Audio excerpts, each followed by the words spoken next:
Bueno, bienvenidos a nuestra primera clase del curso.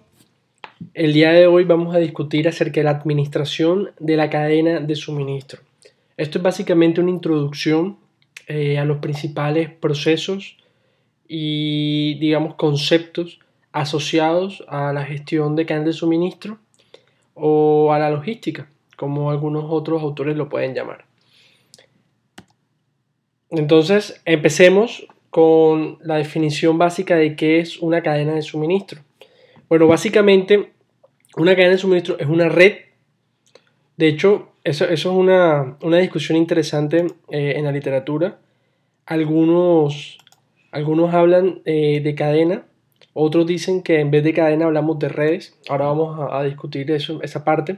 Pero bueno, básicamente el concepto de cadena de suministro se refiere a un conjunto de empresas, estas que vemos acá, que realizan unos procesos de transformación de materias primas, cuando hay procesos de producción, realizan procesos de transporte para mover el producto de un lado a otro, de un eslabón a otro, por eso hablamos de cadena, y realizan todos estos procesos con el fin de llevar un producto o un servicio a un cliente o a un consumidor final. Entonces, en general hablamos de un conjunto de empresas que realizan una serie de procesos con el fin de satisfacer las necesidades de un consumidor final, sea un producto o sea un servicio. Entonces, lo que les mencionaba acerca de, si hablamos de cadena o de red de suministro, realmente lo podemos trabajar indistintamente.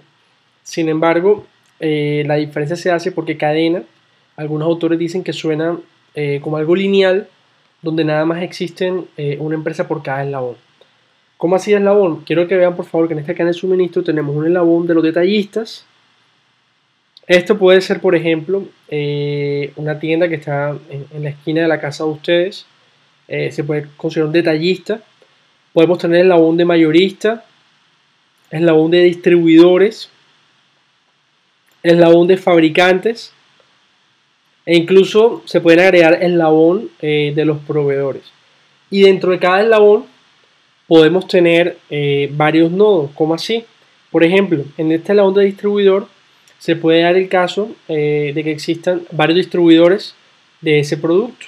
Y cada distribuidor puede estar ubicado incluso en ciudades diferentes, dependiendo del caso. Entonces, debido a que estas cadenas de suministro en la vida real presentan varios nodos en cada eslabón, y digamos que esos nodos no necesariamente están en el mismo sitio geográficamente hablando, algunos autores prefieren utilizar el concepto de red de suministro en vez del concepto de cadena, porque el término red hace referencia a que pueden existir dos o más nodos en cada eslabón. Pero repito, es un tecnicismo que digamos que desde un punto de vista práctico, si ustedes hablan de cadena o de red, digamos que estamos hablando de lo mismo. Ok, esta cadena de suministro es un concepto muy interesante por una sencilla razón. Muchas veces, y sobre todo anteriormente, las empresas, digamos que la tendencia era a pensar solamente en sus operaciones. Es decir, si yo estaba trabajando para esta fábrica, digamos que el principal objetivo de la fábrica era maximizar sus ganancias, minimizar sus costos, ¿verdad? Pero digamos que de cierto modo se desconocía todos los otros nodos que existen dentro de esa cadena. Es decir, la preocupación nada más se daba en la empresa donde se encuentra ubicado el trabajador, y de alguna forma no había una conciencia de los procesos y las operaciones que se daban en los otros eslabones y los otros nodos de la cadena de suministro. Bien, ¿qué pasa con el concepto de cadena de suministro? Ocurre lo siguiente, que puede que nosotros estemos trabajando en la fábrica y tengamos una operación muy eficiente, siempre tengamos inventarios disponibles cuando nos piden, los costos son bajos en general, eso es lo ideal, pero ¿qué ocurre? Si alguno de estos otros eslabones, el distribuidor, los mayoristas, los detallistas, digamos que no son igual de eficientes, ¿qué pasa? Mi producto que sale de la fábrica va a pasar también a través de ellos. Estos eslabones van a hacer unos procesos a ese producto hasta que llegue al cliente final. De tal manera que si no son eficientes, van a agregarle un costo o un sobrecosto a esos productos. de tal manera que cuando el producto llega al cliente final, el costo puede ser mayor en comparación con otras cadenas de suministro, donde los procesos de todos los actores, y no solamente de uno, son más eficientes. Esto no ocurre solamente con los costos, también puede ser con el caso de los tiempos. Por ejemplo, imagínense que en este sistema el fabricante, el distribuidor, los mayoristas, el fabricante y el distribuidor tienen, digamos que, un sistema la empresa que les hace el transporte lo hace de manera eficiente, de manera rápida, de manera ágil, pero por otra parte, este mayorista no tiene, digamos que la empresa que le hace el transporte no es muy buena al momento de sus operaciones, de tal manera que muchas veces este detallista no recibe el producto a tiempo y se lo incumplen al consumidor final. Entonces, a pesar de que mis dos primeros el eslabón del fabricante y distribuidor tiene una operación ágil, una operación buena, al tener en este eslabón del mayorista un transporte que no es el mejor, se afecta inmediatamente el rendimiento del sistema completo. Entonces, yo les quiero mostrar esta idea de que en realidad la competencia hoy en día, señores, no es solamente entre empresas. La competencia en realidad es entre cadenas de suministro. Esta frase la acuñó Michael Porter hace muchos años, incluso hace más de 20 años, que nos invita a pensar de que solamente no debemos conformarnos con optimizar a nivel local, es decir, solamente una empresa, sino nosotros, como ingenieros industriales, debemos concebir el sistema al que pertenecemos, debemos buscar la forma de optimizar esta cadena de suministro de forma completa, de forma global, de tal manera que podamos llegar al consumidor final con un costo bajo y en los tiempos que el consumidor espera. Esto no es una tarea solamente de un eslabón o de un nodo, es una tarea conjunta de toda la cadena. Por esa razón, la administración de cadenas de suministros es fundamental para garantizar la sostenibilidad de las empresas que la conforman. Y por eso es que es un concepto extremadamente interesante y útil desde el punto de vista académico y desde el punto de vista práctico. Ok, entonces ya tenemos claro el concepto del eslabón, los nodos dentro de cada eslabón, tenemos una idea de qué es una cadena de suministro. Ahora entremos un poco más detalle acerca de lo que atraviesa esa cadena de suministro, qué es lo que se mueve en esa cadena. En general, podemos encontrar de que existen tres flujos. Se habla de que existe un flujo físico. El flujo físico se refiere a los productos, los materiales que se mueven en el sistema. Tenemos un flujo de información, que es básicamente la forma como las empresas coordinan. Por ejemplo, cuando una empresa requiere comprar a la otra, existe un flujo de información, hay una requisición de compras, donde se le menciona al proveedor, bueno, requiero que me envíes tantas cantidades de producto. Hay un intercambio entre esas empresas, el proveedor le responderá, bueno, te lo puedo enviar tal día, acuerdan formas de pago, etcétera, etcétera. Entonces el flujo de información se refiere a toda esa coordinación y todos los datos que se comparten entre los actores de la cadena de suministro. Hoy en día la tendencia en cuanto al flujo de información es que exista cada vez más colaboración o se comparta más la información entre los actores de la cadena de suministro. Y tenemos un tercer flujo, que es el flujo financiero. De hecho, este flujo es la razón de ser de las cadenas de suministro. ¿Por qué? Porque la razón de ser de las empresas básicamente es hacer dinero y perdurar en el tiempo. Entonces el flujo financiero se refiere al dinero que le paga una empresa a otra al momento de hacer transacciones comerciales. Quiero que vean que a cada flujo, digamos que la flecha tiene una magnitud diferente. Esto no fue por error. En realidad lo que quiero mostrar es la importancia que le da la literatura en cuanto a cadenas de suministro a cada flujo. Si ustedes hablan cualquier libro de logística, se van a dar cuenta que el 95% aproximadamente del contenido del libro, si no es más, está dedicado al flujo físico, a cómo administrar los productos, gestión de inventarios, estamos hablando del flujo físico. Si hablamos de transporte, estamos hablando del flujo físico, cómo mover el producto, almacenamiento, es el flujo físico en general. Acto seguido está el flujo de información, que recibe poca menos atención que el flujo físico. Sin embargo, repito, digamos que el tema del flujo de información ha venido ganando un poco más de protagonismo en cuanto a la investigación y en cuanto a la parte aplicada en las empresas. Y por otra parte, el flujo financiero, a pesar de ser más importante, quizás es el que menos se discute en las temáticas de cadena de suministro. De todas maneras, muchachos, lo importante aquí es primero ser conscientes de los tres flujos que existen en mi cadena y segundo es, tenemos que estar claros en cuanto a cómo administramos esos flujos de la mejor manera posible. Debemos garantizar que estos tres flujos estén dándose de manera óptima en el sistema, porque si algún flujo de estos se interrumpe, inmediatamente se interrumpe nuestra operación. Por ejemplo, si el flujo físico se interrumpe, ¿de qué manera? Imagínense que mi proveedor de alguna materia prima tiene un problema en su operación, le falla una máquina. Entonces, porque le falla esa máquina, ya no me va a entregar el producto que me había prometido en el tiempo que me había prometido. Entonces, al interrumpirse este flujo físico, inmediatamente se va a afectar el nivel de servicio con el cliente. Vamos a empezar a quedar mal a nuestro cliente inmediato. No vamos a poder ser capaces quizás de entregar el producto a tiempo o el servicio dependiendo de la magnitud de la falla en nuestro sistema de suministro. Lo mismo ocurre con el flujo financiero y con el flujo de información. ¿Cuántas veces ustedes no han estado, por ejemplo, en un banco y de repente el sistema se cae? Eso es una falla en el flujo de información y que claramente genera una molestia en los clientes. Ustedes, yo sé que han estado en la fila, incómodos, esperando a que se solucione el problema rápidamente. Lo mismo ocurre en la cadena de suministro. Debemos garantizar de que estos tres flujos estén funcionando de la mejor forma posible y que sea un flujo continuo, que no se interrumpa, que tengamos la capacidad de ser resilientes y confiables en cuanto a la prestación de, digamos, las operaciones que realizamos. No solamente en nuestra empresa, sino en la cadena de suministro completa, en el sistema. Ok, quiero mencionarles los procesos más destacados, no son los únicos, son los más destacados en la cadena de suministro.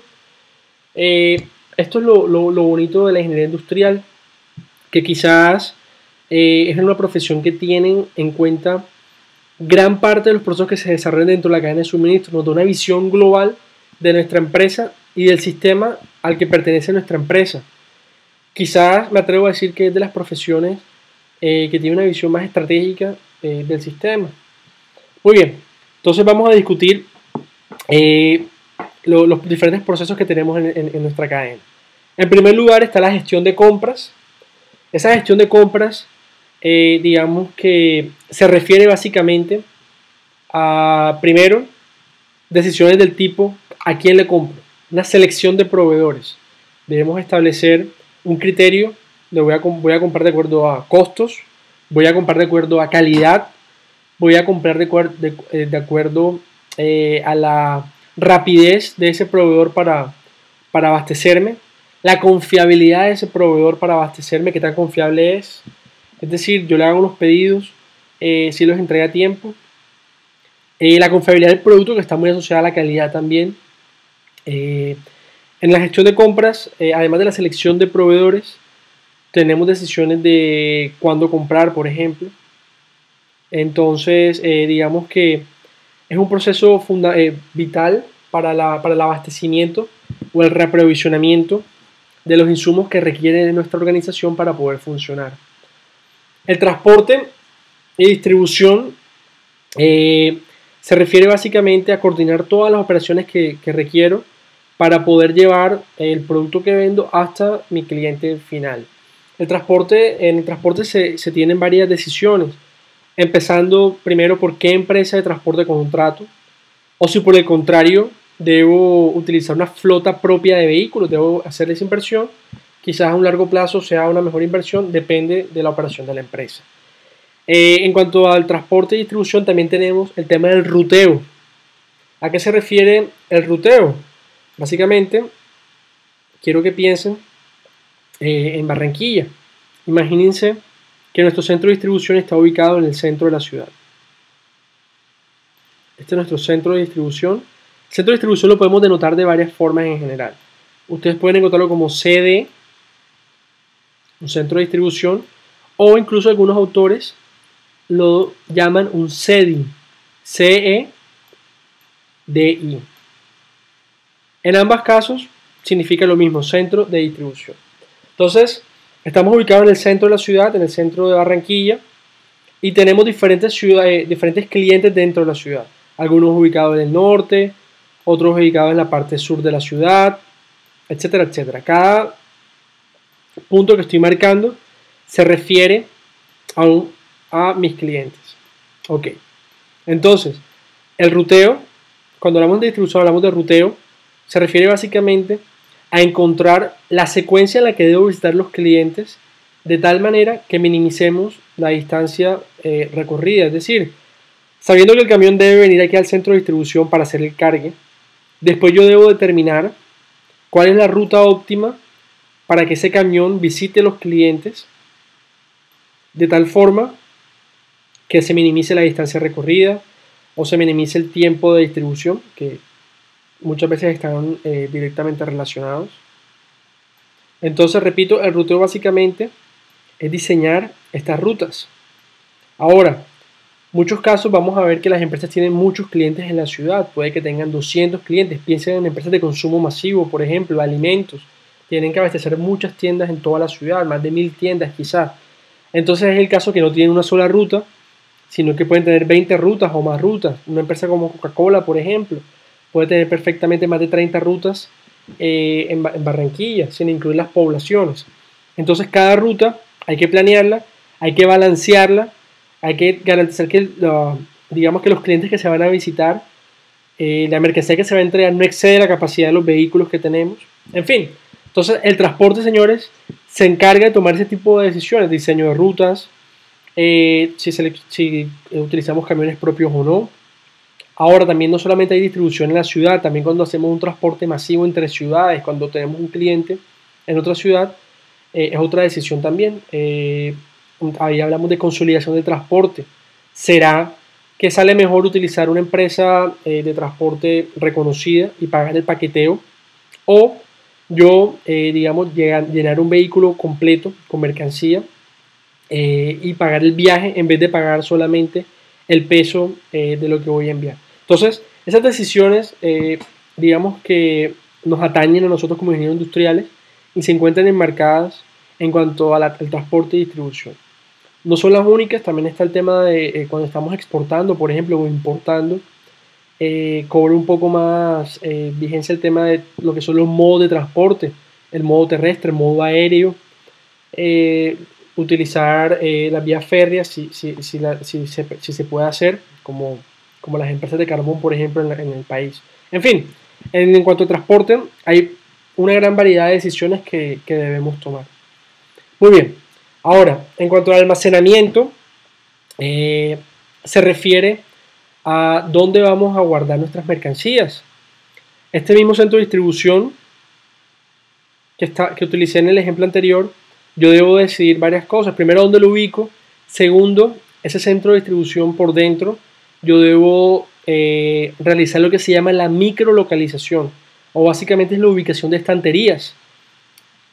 ¿Cuántas estanterías requiero para poder almacenar mi producto? ¿Qué tipo de empaques y embalajes requiero yo para manipular mi producto en mi cadena de suministro? Entonces, digamos que el almacenamiento enmarca todas esas decisiones acerca de la forma en que se va a guardar el producto tanto en mis instalaciones como en la cadena de suministro. El tema de producción normalmente es trabajado, digamos que de forma independiente a la logística, sin embargo van de la mano, la producción depende de la logística depende de la producción. Sin insumos no hay producción, sin el producto terminado no hay distribución. Entonces, digamos que son dos temas fundamentales cuando hablamos de cadenas de suministro. Los procesos de producción, digamos que dentro de producción las decisiones que se toman es cuánto fabrico, de cada referencia que tengo, cuánto se requiere, cuándo se va a fabricar, en qué orden se va a fabricar. La programación de la producción es fundamental. Por otra parte, tenemos la gestión de inventario, que está muy relacionada con la gestión de compras y es, digamos, que el foco principal de nuestro curso. La gestión de inventarios, como lo vamos a discutir en nuestras próximas clases, digamos que busca responder 3 preguntas fundamentales, de las cuales hoy comparto 2. La primera es, ¿cuándo debo pedir? Es decir, las empresas administran diferentes productos o insumos y una de las preguntas es ¿cuándo le debo pedir a mi proveedor ese producto que él me abastece? Entonces, una pregunta es el cuándo lo hago y la otra pregunta que voy a discutir es el cuánto voy a pedir, es la cantidad. O sea, uno me habla del tiempo, la frecuencia de pedido y otro me habla de la magnitud del pedido, la cantidad. Entonces, en la gestión de inventarios, cuando queremos planear los inventarios de una organización, básicamente lo que queremos responder cuando diseñamos una política es eso. ¿Cuándo pedimos y cuánto pedimos de cada producto a nuestros proveedores? Muy bien, con más detalle vamos a ahondar en la gestión de inventarios. Y finalmente tenemos el tema de logística inversa. Bien, ¿a qué se refiere esa logística inversa? La logística inversa básicamente se refiere al proceso de tomar del cliente final producto o subproducto con fines para reparación o para disposición final. ¿Cómo así? Usualmente, quiero que piensen en una empresa distribuidora de gaseosas, puede ser Postobón, puede ser Coca-Cola, ustedes le dan el nombre. Tenemos fábrica, tenemos distribución y tenemos nuestros clientes acá. Muy bien. Usualmente el flujo natural de la cadena de suministro es un flujo que va hacia adelante, es decir, el flujo físico va desde los proveedores, pasa por fabricantes, distribuidores hasta llegar al cliente final. Es decir, va en esta dirección. Ahora, hablamos de logística inversa porque el flujo se da en sentido contrario, en un sentido inverso. ¿Cómo así?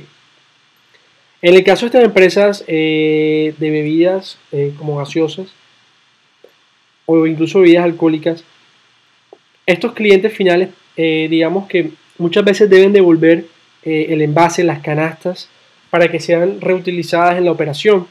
Entonces, coordinar esa operación de retorno hace referencia a un proceso de logística inversa, porque se está administrando un flujo en sentido contrario. Ahora, esto no solo se realiza solamente con las canastas, sino también, por ejemplo, ¿cuántas veces ustedes han escuchado que en la bebida salió un pitillo, por ejemplo? Entonces, esos productos no conformes, digamos que también se retornan para que se haga una respectiva garantía, para que se reponga por parte del fabricante en este caso. Entonces, la logística inversa, por eso decía que atañe las devoluciones tanto del producto terminado como también subproductos que se generan de ese producto. Aquí otro ejemplo clásico es el de las baterías de los carros. Digamos que la gente las compra y cuando se acaba ya no sirve más. Muchas empresas le dan estímulo a ese cliente para que lleve esa batería para que pueda ser reprocesada. Entonces eso forma parte de la logística inversa, el cómo tomar de vuelta un producto o subproducto que se genera en el sistema. Entonces, como muy bien decía, si bien estos procesos no son todos, sí son, digamos que los más relevantes para discutir en cuanto a la administración de la cadena de suministro. Es necesario que todos estos se administren de forma correcta para garantizar de que el sistema funcione de la mejor manera posible. Quiero que noten que en cada uno de estos procesos hay componentes estratégicos, componentes tácticos y componentes operativos. Es decir, hay decisiones que se toman con un impacto de años, otras decisiones que se toman con impactos de meses y otras decisiones que se deben tomar en el día a día de la operación. Muy bien.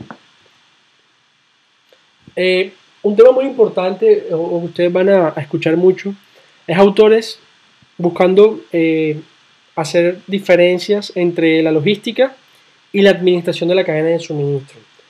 Ustedes van a encontrar algunos autores que dicen que son diferentes, otros autores dicen que una es la evolución de la otra. En general, mi punto de vista es que en realidad es una evolución. Es decir, anteriormente se hablaba de logística, como las operaciones dentro de la empresa. Hoy en día ya se habla de administración de la cadena de suministro porque no solamente se piensa en las operaciones de mi empresa, sino que se trasciende y se piensa en las operaciones del sistema. Es decir, se incluyen los proveedores y se incluyen mis clientes dentro de mi planeación y dentro de las consideraciones que tengo yo en mis operaciones.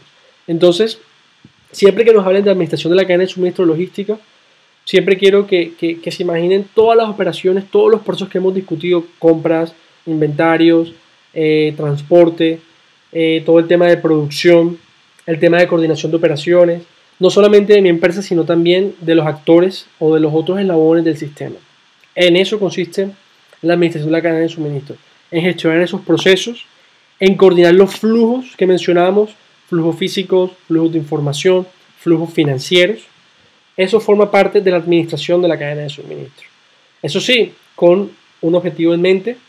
Ese objetivo, digamos, o esa estrategia, digamos que depende principalmente del tipo de producto que estamos fabricando o comercializando, o el tipo de servicio que estamos brindando. Ahora, hablando de servicios, ¿cuáles son los objetivos principales en la administración de la cadena de suministro? Bueno, principalmente, y este quizás es el principal objetivo de cualquier organización, es maximización sostenible de las ganancias a lo largo del tiempo. Esta palabra de sostenibilidad es clave. Normalmente uno habla de maximizar ganancias, es cierto, pero nosotros queremos maximizar ganancias garantizando la sostenibilidad de la organización. Es decir, puede que existan prácticas que nos hagan maximizar las ganancias inmediatamente, pero en un mediano o largo plazo, esas prácticas, esas estrategias quizás no son las más convenientes y puede que la empresa no sea sostenible debido a esas prácticas. Entonces, la cuestión no solamente es maximizar ganancias, sino garantizar de que cuando lo estoy haciendo, soy sostenible. Ese concepto de sostenibilidad es clave. De hecho, en investigación de operaciones, en producción, en logística, anteriormente, digamos que los orígenes de estos conceptos, toda la literatura apuntaba a optimizar, minimizar costos, minimizar costos, minimizar costos. Hoy en día, esa minimización de costos sigue siendo importante, pero cada vez más, digamos que ese concepto de sostenibilidad se va digamos que teniendo más cabida en las operaciones. Sostenibilidad desde todos los puntos de vista. Sostenibilidad ambiental, es decir, que mis operaciones no afecten significativamente el ambiente. Sostenibilidad económica, sostenibilidad social, en fin, la sostenibilidad en todas sus dimensiones, digamos que es algo fundamental hoy en día de la administración de cadenas de suministro y administración de operaciones en general. Otro objetivo es reducir costos, mejorar los niveles de servicio de la organización. Siempre hay que tener en cuenta que hay un equilibrio, hay que buscar un equilibrio. Es decir, muchas veces si mi estrategia es apuntar a la reducción de costos, esto puede afectar el nivel de servicio porque la calidad del producto puede verse un poco comprometida. Entonces, siempre hay que buscar ese equilibrio entre reducción de costos y mantener un nivel de servicio, digamos que deseado por la organización y esperado por el cliente. Reducción de los tiempos de ciclo. Estos tiempos de ciclo se refieren básicamente al tiempo que se demora el producto en mi cadena de suministro. Es decir, el tiempo que transcurre desde que empezamos a comprar ese producto, desde que lo procesamos, hasta que ese producto es vendido al cliente final. Este concepto es muy importante y lo vamos a discutir más adelante en nuestra clase cuando veamos las métricas. Pero básicamente, para que tengan una idea, un tiempo de ciclo alto, es decir, si debe transcurrir bastante tiempo desde que yo empiezo, digamos que a comprar los insumos de un producto hasta que ese producto llegue al cliente final. Si ese tiempo es amplio, entonces la cantidad de inventario que requiero en mi sistema es alta. Si ese tiempo, por el contrario, es menor, entonces requiero menos inventario para poder abastecer a mi cliente. Como les dije, eso lo vamos a discutir con más detalle y con más calma en futuras clases. Y otro objetivo es optimizar el uso de la capacidad instalada en mi organización. Esto se da también con aquellas empresas de alquileres. Por ejemplo, empresas que alquilan bodegas, ellas quieren maximizar su capacidad instalada. Como también cualquier empresa de producción, por ejemplo, tiene una línea de producción y hace una inversión en la maquinaria. Se espera que esa maquinaria esté activa, digamos que con un alto porcentaje, que no esté inactiva. Entonces, eso es lo que uno espera. Garantizar que esa capacidad instalada, digamos que se esté utilizando de la mejor manera posible y no que se esté subutilizando. Muy bien. En cuanto a a la estrategia de la cadena de suministro, ya tenemos claro un poco los objetivos de la cadena, los diferentes objetivos que hay. Ahora, la estrategia corresponde a la forma como la empresa compite. Ustedes son conscientes de que las cadenas están, digamos que en un mercado libre donde hay otras cadenas que también quieren llegar al mismo cliente ofreciendo productos equivalentes, de tal forma que ellas deben buscar una diferenciación. Entonces, la estrategia que utiliza la cadena se refiere a eso, a de qué forma va a competir. Entonces, ¿qué se espera? Que la forma o la estrategia en que quiere competir esté alineada con las operaciones. Es decir, si nosotros decidimos, bueno, nuestra estrategia va a ser competir por costos, es decir, queremos ofrecer el producto o el servicio al menor costo posible, que el precio final sea bajo. Yo debo realizar operaciones en mi sistema que le apunten a eso. Por otra parte, si lo que yo quiero es nivel de servicio, es decir, lo que quiero es darle flexibilidad a mi cliente, que si mi cliente quiere hacerle cambios al producto, yo le puedo dar esos cambios, que si mi cliente quiere el producto rápido, yo se lo puedo dar de forma rápida y ágil. Yo debo diseñar mis operaciones para esa flexibilidad.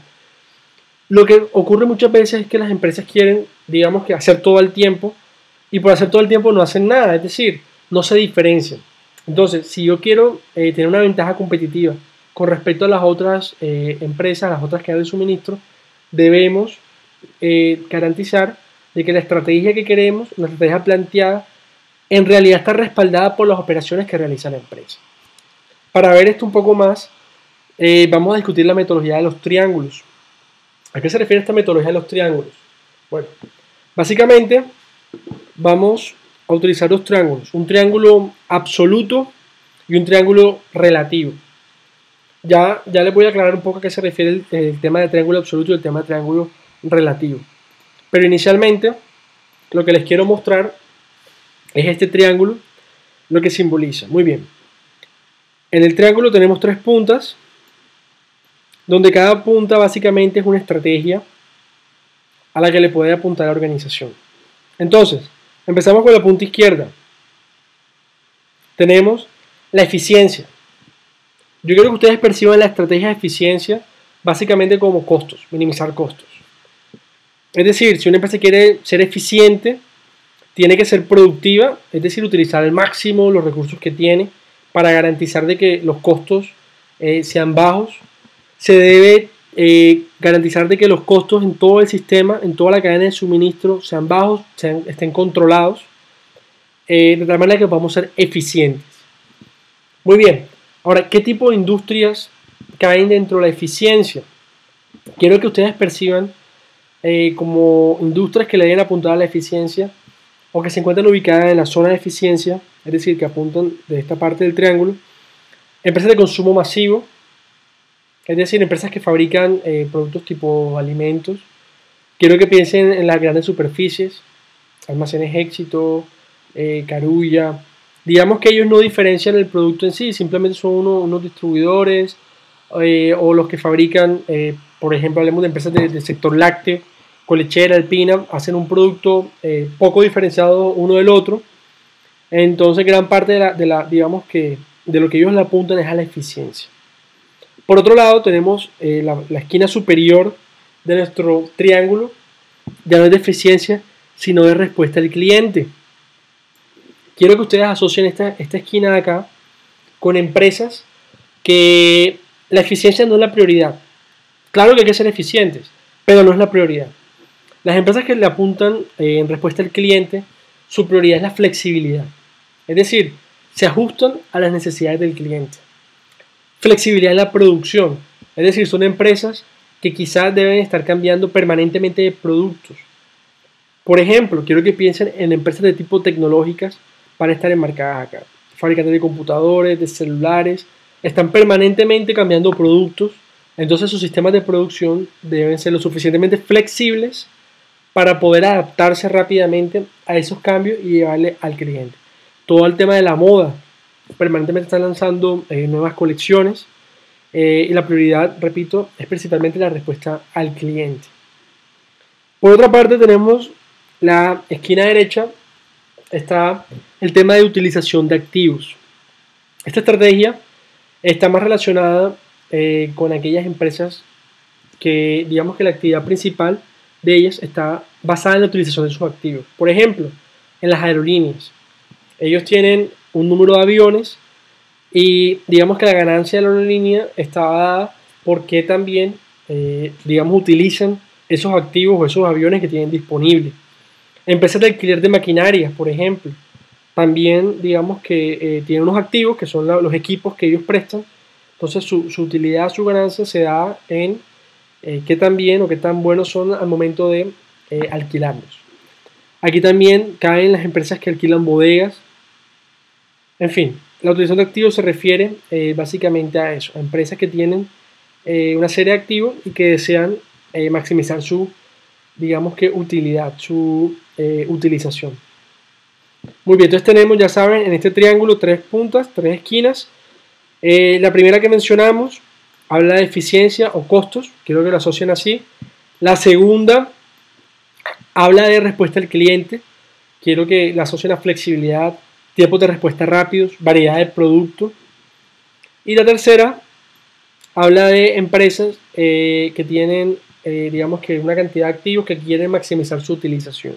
Hablamos de aerolíneas, hablamos de empresas, por ejemplo, operadores logísticos que están en las zonas portuarias, que tienen maquinarias especializadas, grúas, para poder mover containers. En fin, a eso se refiere empresas cuya estrategia es la utilización de activos. Ahora, utilizando este concepto del triángulo que hemos discutido, donde tenemos 3 objetivos principalmente, voy a hablar ahora del triángulo absoluto y el triángulo relativo. Para el triángulo absoluto lo vamos a utilizar para definir la industria, para ubicar la industria. ¿Cómo así? Por ejemplo, si hablamos de las grandes superficies, los supermercados, me refiero, ese tipo de industria, digamos que va a estar del lado de la eficiencia, le apunta a la eficiencia. ¿Listo? Recuerden que en la izquierda de la eficiencia, la esquina superior respuesta al cliente y la esquina derecha hace referencia a la utilización de activos. Muy bien, entonces estamos hablando de consumo masivo, grandes superficies en general, supermercados, le apuntan a la eficiencia.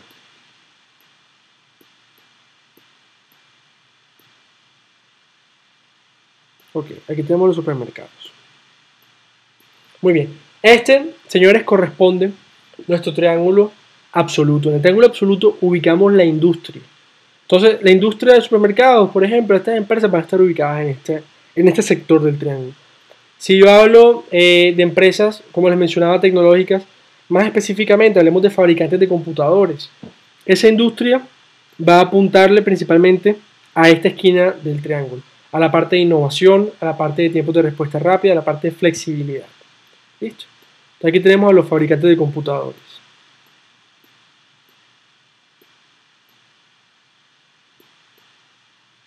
Muy bien. Entonces, mi triángulo absoluto me permite ubicar la industria y digamos que hacia qué esquina le apunta esa industria. Muy bien. Ahora en cuanto al triángulo relativo, el triángulo relativo es como hacer un zoom al triángulo absoluto. ¿Cómo así? Voy a hacer un ejemplo con los computadores. Ya sabemos que la industria está ubicada en esta esquina o la punta a esta esquina, pero cuando hacemos un zoom a esta punta nada más, es decir, aquí hay un mini triángulo, si yo trazo esta línea aquí, creo un nuevo triángulo. Ahora ese triángulo lo voy a agrandar acá. Ya sé que la industria de fabricantes de computadores está en esta esquina superior, pero digamos que dentro de esa industria las empresas compiten de forma diferente. Es decir, cada una tiene una estrategia. Algunas le apuntan más al tema de costos, otras le apuntan más al tema de la diferenciación, le apuntan más a la innovación. Entonces, les voy a dar 2 empresas y quiero que ustedes en 30 segundos piensen dónde ubicarían esas empresas. Entonces, por un lado, tenemos a Apple, fabricante de todos los equipos Mac, MacBook Pro, MacBook Air. Y por otra parte, tenemos a Dell.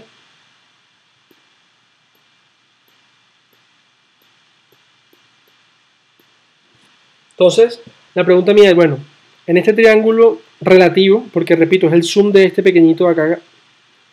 Entonces, en este nuevo triángulo, ¿dónde ubicaríamos estas empresas? Ya sabemos que las dos son tecnológicas y que en el triángulo absoluto van a estar en esta esquina superior. Pero cuando hacemos un zoom a este mini triángulo que se forma, sabemos que ellas van a estar ubicadas en esquinas diferentes. ¿Por qué? Porque sus estrategias quizás son diferentes. Algunas coincidirán, otras serán un poco diferentes. Muy bien, entonces quiero que piensen dónde ubicarían cada una de estas empresas dentro de este triángulo relativo. Muy bien, estoy seguro que la mayoría de ustedes distingue a Apple un poco más por innovación. Son productos, de hecho, el costo es un poco mayor, pero quizás es porque le brindan al usuario una experiencia un poco diferente. Tiene un sistema operativo diferente, el diseño de los productos es diferente. Dell, si bien tiene una gama amplia de productos, quizás el costo es un poco menor, le apuntan más a la eficiencia en general. De tal manera que si me pidieran ubicar estas empresas, yo las diferenciaría en el triángulo relativo, las diferenciaría de esta manera. Apple, yo lo ubicaría más a la parte de respuesta al cliente, innovación, y Dell, yo la vería más desde el punto de vista de eficiencia. Ahora, algo importante aquí, señores, es que cuando uno está haciendo esta actividad de los triángulos, uno tiende a pintar la empresa en la esquina. Mejor dicho, la quiere poner en todo mejor dicho, en el extremo que sea posible. ¿Qué ocurre? En la vida real no es así. Quizás la empresa en la que nosotros estamos trabajando o la que van a trabajar actualmente, su estrategia y sus operaciones quizás no están bien definidas en una esquina, quizás están en intermedio, es decir, por querer hacer varias cosas se pueden encontrar ubicados acá. Entonces, quizás en algún punto alguien puede pensar, no, pero bueno, estamos balanceados, está bien. Eso puede ser cierto, pero si tenemos competidores diferenciados, es decir, un competidor que ofrece un costo inigualable y un competidor que ofrece nivel de servicio óptimo, esta empresa que está intermedia acá, digamos que puede verse comprometida por estas empresas que se están diferenciando fuertemente, mientras que esta empresa, a pesar de estar equilibrada y que suena como algo interesante, quizás no le está brindando digamos que una característica, un atributo diferenciador al cliente. Muy bien, entonces la actividad de esta semana está relacionada con estos triángulos, en cómo construir el triángulo absoluto y el relativo de mi organización. Lo importante es saber entender por qué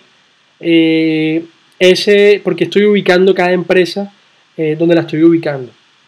Y otra pregunta interesante sería para el caso de los que estén laborando, ¿dónde está ubicada mi empresa actualmente? ¿Cuál es la estrategia que estamos planteando? ¿Será que las operaciones que estamos realizando soportan esa estrategia que queremos?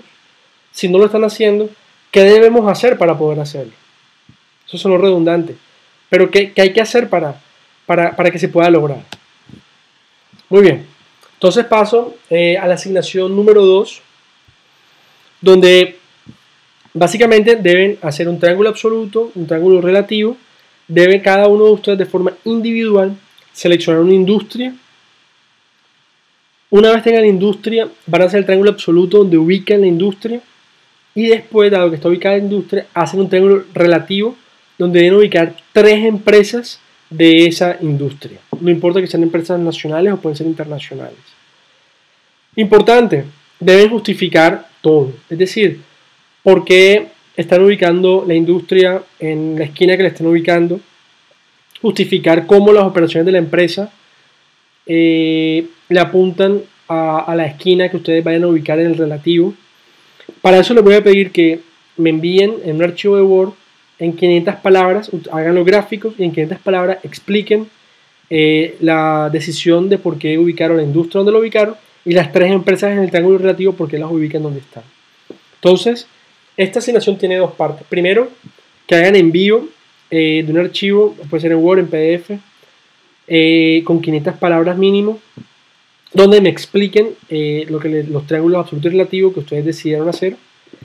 Y voy a crear un foro ubicado en la semana 2, donde cada uno va a hacer un pequeño resumen donde diga qué empresa seleccionó, qué industria seleccionó y por qué. Ahí sí les pido máximo 150 palabras para que los demás compañeros puedan compartir. Es básicamente un resumen de las 500 palabras, lo pueden hacer un pequeño abstract de lo que están haciendo. Esa es la actividad para nuestra segunda semana. Quiero que se familiaricen un poco más con los conceptos de la cadena de suministro. Y para eso quiero que hagamos esta pequeña actividad. Los invito a que hagan esta lectura del profesor Larry Lapidi, donde se explica en mayor detalle los triángulos. Lo pueden conseguir en internet sin ningún problema. El nombre es de Operational Performance Triangle. Lo pueden buscar sin problema y lo van a encontrar. Eso es todo por esta semana. Cualquier duda, por favor, no duden en escribirme. Recuerden la asignación 1, que es la presentación del foro. Van a tener una semana más, es decir, para presentarse voy a, digamos que a cerrar el foro de alguna forma hasta el próximo lunes. Para la asignación 2 les voy a dar 2 semanas, porque sé que algunos hasta ahora están llegando. Es decir, no va a ser para el próximo lunes, sino dentro de 15 días. Eso lo van a ver mejor ahora que en el link que tienen disponible. Sin embargo, la fecha de entrega de la asignación 2 y la asignación 3 van a coincidir. Así que por favor estén muy atentos. Nos vemos en la próxima clase. Espero que estén muy bien.